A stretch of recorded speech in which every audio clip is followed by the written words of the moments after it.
चलो बुद्ध की ओर। बुद्ध और उनका धम्म। बाबा साहेब डॉक्टर भीमराव अंबेडकर लिखित। ऑडियो एडिटर मनोज कुमार बौद्ध। नमो बुद्धाय। प्रत्येक तत्व दूसरे से स्वतंत्र है। एक का दूसरे पर प्रभाव नहीं पड़ता। वे अपने में संपूर्ण हैं और वे सभी नित्य हैं। उनका किसी भी तरह नाश हो ही नहीं सकता। यदि कोई आदमी किसी का सिर भी काट दे तो वह कोई मारना नहीं होता। ये तो इतना ही है कि शस्त्र 7 तत्वों में प्रवेश कर गया है। 6. संजय बेलडपुत्र का अपना ही एक निजी दार्शनिक मत था। ये विक्षेपवाद कहलाता था। यह अंतिम युद्ध तथा उनके समकालीन दर्जे का संदेहवाद था। उसका तर्क था, यदि कोई मुझे पूछे कि स्वर्ग है, और यदि मुझे लगे कि है, तो मैं कहूँगा कि हाँ है। यदि मुझे लगे कि स्वर्ग नहीं है तो मैं कहूँगा कि नहीं है।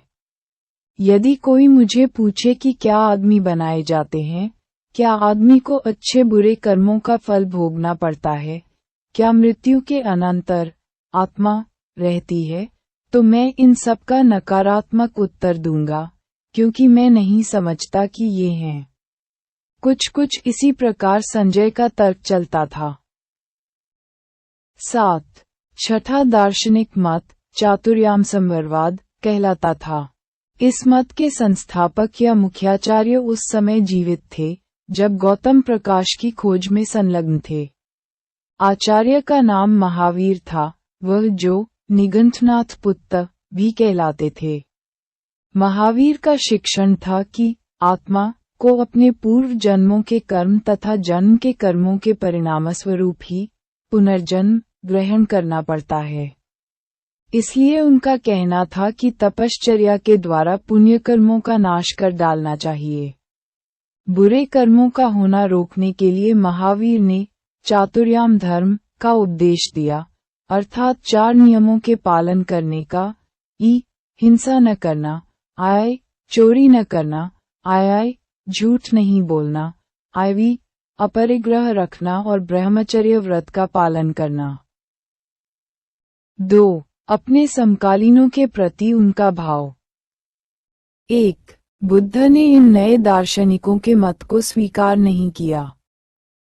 2. बुद्ध का उनकी शिक्षाओं को अस्वीकार करना सकारण था। बुद्ध का कहना था। 3. यदि पूर्ण काश्यप या पकुत कच्चायन के सिद्धांतों को सत्य माना जाए तो फिर आदमी कोई भी बुराई कर सकता है, किसी को कुछ भी हानि पहुंचा सकता है, बिना किसी भी तरह की सामाजिक जिम्मेदारी स्वीकार किए या बिना किसी भी तरह के सामाजिक परिणाम का विचार किए एक आदमी दूसरे की हत्या भी कर सकता है। 4. यदि मक्खली गोसाल का सिद्धांत ठीक मान लिया जाए तो आदमी भाग्य के हाथ का खिलौना बन जाता है। आदमी किसी भी तरह अपने बंधनों को नहीं काट सकता। 5. यदि अजित केस कंबल का सिद्धांत ठीक माना जाए तो आदमी के लिए खाने, पीने और मौज उड़ाने के अतिरिक्त शेष कुछ करने के लिए रह ही नहीं जाता। 6. यदि संजय बेलडपुत्र का सिद्धांत सही हो तो फिर पानी पर यूं ही बहते रहने की तरह आदमी का जीवन निरुद्देश्य हो जाएगा। 7. यदि निघंटनाथ पुत्र का सिद्धांत सही हो तो आदमी का जीवन काय क्लेश तथा तपश्चर्या के अधीन हो जाएगा। आदमी की इच्छाओं और स्वाभाविक प्रवृत्तियों का सर्वथा मूलोच्छेद। 8. इसलिए इन दार्शनिकों का कोई एक भी मत बुद्ध को अच्छा नहीं लगा। उनको ऐसा लगा कि ये सब ऐसे आदमियों के ही विचार थे जो या तो निराशावादी थे या असहाय थे या किसी भी भले बुरे परिणाम की ओर से सर्वथा उदासीन थे। इसलिए उन्होंने अन्यत्र ही कहीं से प्रकाश पाने की आशा रखी। 84. बुद्ध और उनका